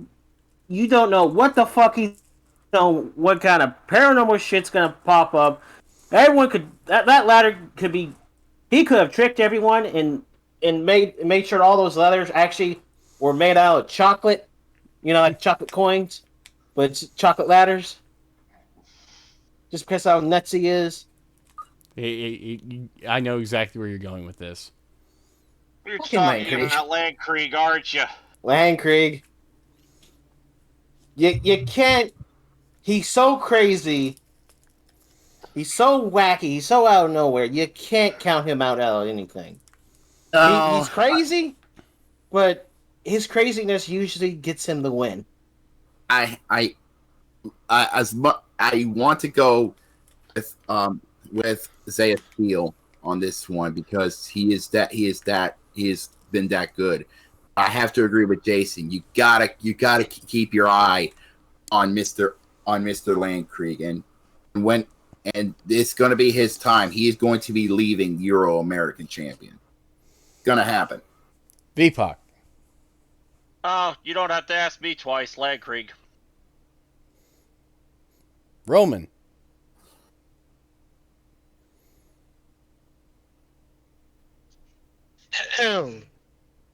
Does the name, the never-ending threat, ring a bell? Not really. Zaya Steele has called himself that since he beat Mason Chronic. How many people have beaten Mason Chronic?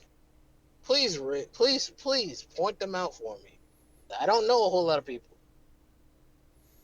And at the level that he's been at for years, and Steele's the guy who can knock him off,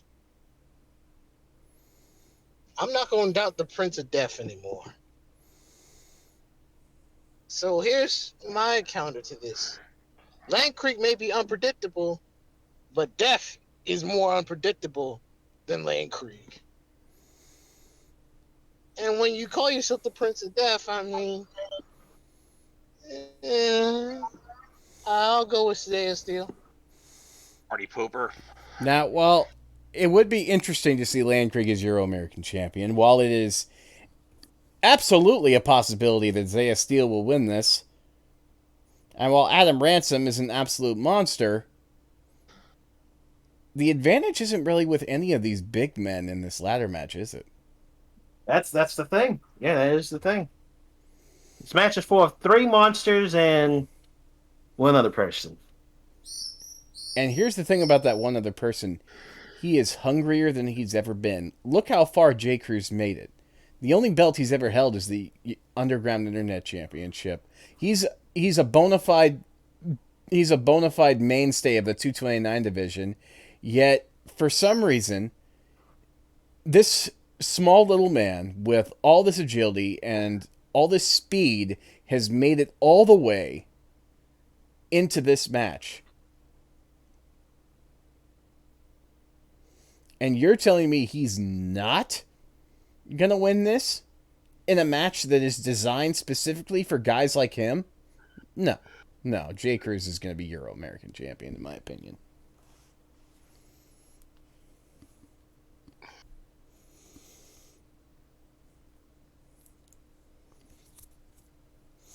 Which brings us to our 5th match. And thanks to me talking to the VW Board of Directors, this match is for the Queens of Wrestling Soul Silver Championship. It is Bo Dennis defending against Alice Andraste. Opinions? Who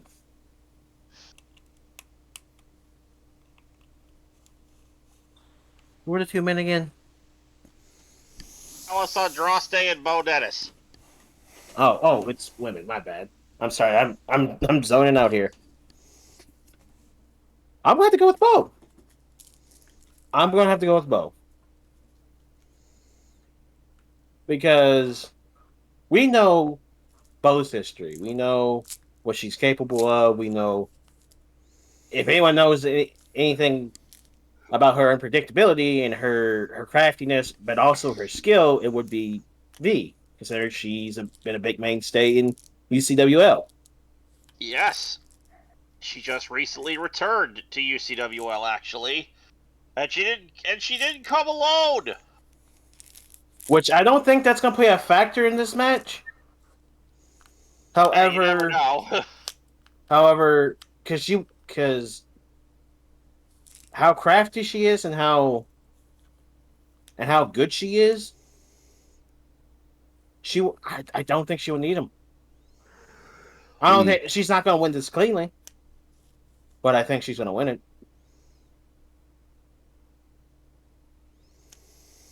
Robert, who you got? Oh, Dennis. Well, Dennis is going to retain the Soul Silver Championship, bar none. I'm sorry, but Bo has been hot as of late. Ever since coming back, she's been wanting to, and not only is she going to retain the Soul Silver Championship. She might do it clean, but that's if she wants to. You know she's going to have some tricks up her sleeve. She's not going to need her friends. She has her own ways of doing it. You know that.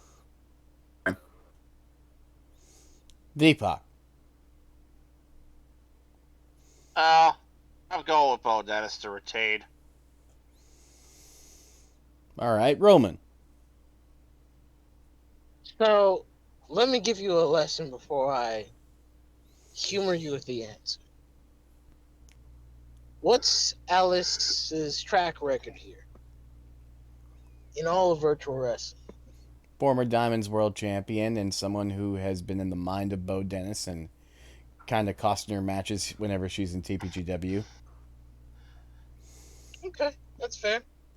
Let me bring up history then. This isn't the first person that's gotten to Bo Dennis's head. Hey, Madison Lockhart, remember when you broke both of Bo's arms? I'm sure Bo remembers that. I'm sure she remembers that very except well. where the hell has Madison Lockhart been? V-Pac, let me finish my point, motherfucker. Anywho, Bo survived that and came back. and eventually got what she wanted in spite of that. Bo has seen various falls, but she gets right back up. And now that she has something that to her represents the reward for all of that strife, you think she's going to let Alice take that away from her? Nope. I think the succubus is going to make sure Alice fades to black. It's My fade. prediction. Fade. F-A-E. I'm fade. going with the reference, V. Don't assume shit. Okay. Anywho, I'm going to go with Bo Dennis. Not only is she going to retain, she is going to do it on her own. She's going to beat Alice, no problem.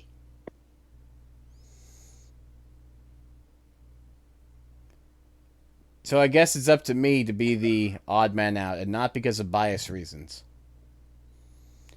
I want to take you guys back, way back, to a little event called VW Prestige 1.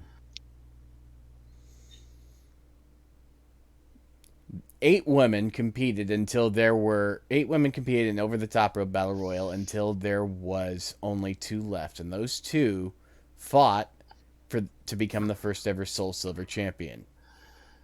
Those 2 women were Trish Stratus, who won the belt, and the one who didn't was Alice Andraste.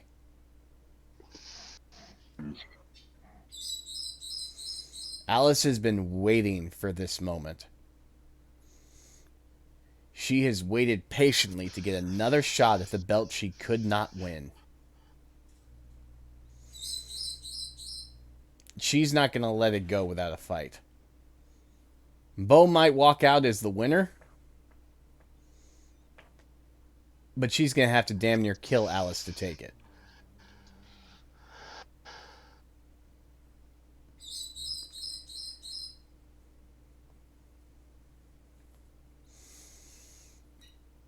So, I guess that brings us to our Revolution 5 main event. Here we go. Something that has been building since the very first match of Live 39, the Grand Return show. And that is the triple threat match for the TPGW World Championship. Perhaps the most controversial choice any one of us could ever have. We have to predict Soul Reaper versus Kenny Omega versus Son Gohan for the TPGW World Championship. Before we begin, Arguably, let me point out this is the second time Soul Reaper has been in a world title match at Revolution. And he was the last person to hold the TPGW world title before TPGW ended. Let me point out that since returning, Gohan has been unstoppable. And let me point out that there is no more dominant champion in professional wrestling right now than Kenny Omega. You may begin your predictions. this has got to be the toughest one in my young career because all 3 have valid points to become the new world champion. Son Gohan, ever since returning, TPGW has been unstoppable. He's even got his career on the line for this contract just to keep a contract with TPGW, and he's been doing so ever since. Soul Reaper, the last ever world champion before the company went under, he's been dying to get back and become the man again. Kenny Omega, like you said, NTB, arguably one of the greatest world champions of the modern era of professional wrestling. Former Impact World Champion, current AAA Mega Champion, and longest reigning AEW World Champion. And Kurt. His list of his list of opponents he's beaten reads like a who's who. Okay, but I have to say this: my professional opinion on that night, the lights on bright. I'm going to say that Soul Reaper will be leaving Lexington, Kentucky. Two-time Three-time. TPGW. Okay, three-time heavyweight champion of the world in TPGW. That's my prediction. You have the best bout machine. You have the icon. And you have the sex god of destruction. 3 amazing competitors. There's a reason why these 3 are in this main event. These are the 3 creme de la creme, the top guys within TPGW. Mm-hmm. Soul Reaper, so unpredictable, so dangerous. Kenny Omega, So a guy unhinged. so unhinged. Kenny Omega, a guy who can hit you out of nowhere with anything, and that one-winged angel, which has never been kicked out of. And of course, you got probably one of the most ruthless, most dastardly, most, at one point, considered the most hated man in professional wrestling at one point, but now who's been welcomed back with a hero's welcome. You don't take away from his wrestling abilities, but when he's backed against the corner, especially in an environment like this, Soul Reaper and Kenny Omega are great, but when you're in an environment like this is where Son Gohan thrives. Gohan's winning. V-Pac. V-Pac? This one, oh, yeah, I did realize yeah. This one's a bit tough. Oh man. I've been in the ring with only Soul Reaper.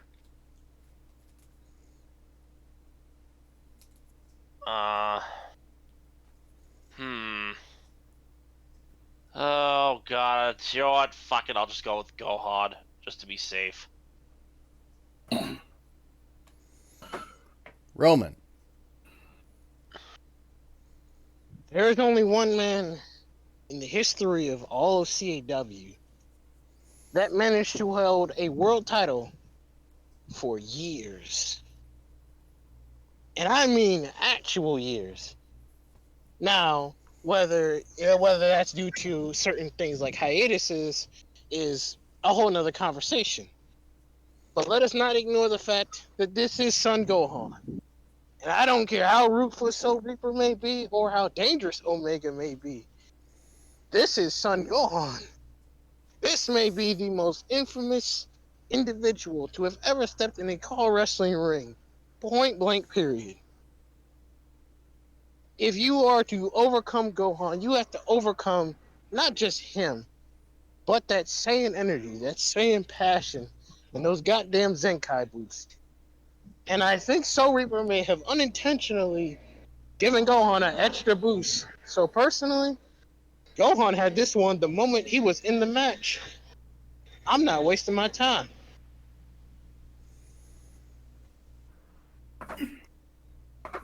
Again, I have to be the odd man out here. Because as ruthless as Gohan is, as determined as Soul Reaper is, I'm going to bring up a name here that Roman knows very well, and that's because it's his brother, Jamal. The single most dominant individual in modern CAW, in modern virtual wrestling.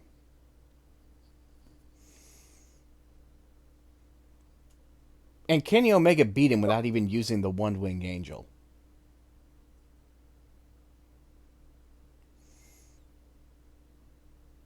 And then, just And here's the thing about Gohan. When Gohan thinks he can win, there's a history about Gohan that people forget. And that is the fact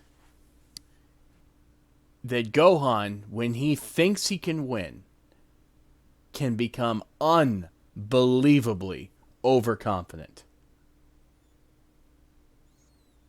Well deserved, but his overconfidence has cost him in the past. Reaper. I brought up this earlier with the Needham Tanaka match. Whether Andrew has to crawl his way out there or not, Andrew is going to show up. And he is going to do whatever he can to make sure Soul Reaper does not win. And I believe that's going to play a factor. Which only leaves one factor. One dominant factor to come out on top in this. And that is Kenny Omega. Who I believe will be the next TPGW World Champion. I will only say this. It's one thing to beat my brother. It's a whole nother thing to beat a Saiyan. The level of Gohan.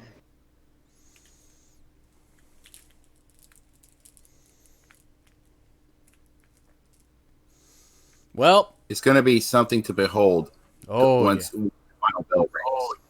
Okay, and whoever walks out TPGW Heavyweight Champion of the World, they most doubtedly deserve it. Okay, whether it's the best bout machine, whether it's the Icon, or whether it's the Sex God of Destruction, one of those three men are going to be history making from Revolution. Okay, We're going to be seeing a lot of history being made with this show. We're going to see a lot of new champions. We're going to see a lot of things come to an end. We're going to see a new era by the end of this. oh yes, And MTV, I'm thankful you brought me onto here. I have to make my exit right now, but thank you for having me part of this, and I can't wait to get to my home state. Oh, yeah. oh yeah. And with that being said, I think that pretty much wraps up this prediction show. Here's to us, gentlemen. Revolution 5 is right around the corner, where a new era of the People's Global Wrestling will be decided. Don't miss a wink of it. I've been MTB the HKK, here with Roman Bedlam, Robert McNicol, V-Pac, Downtown Jason Brown, and Mr. Rose. We'll see you guys in the Bluegrass State. Booyakah!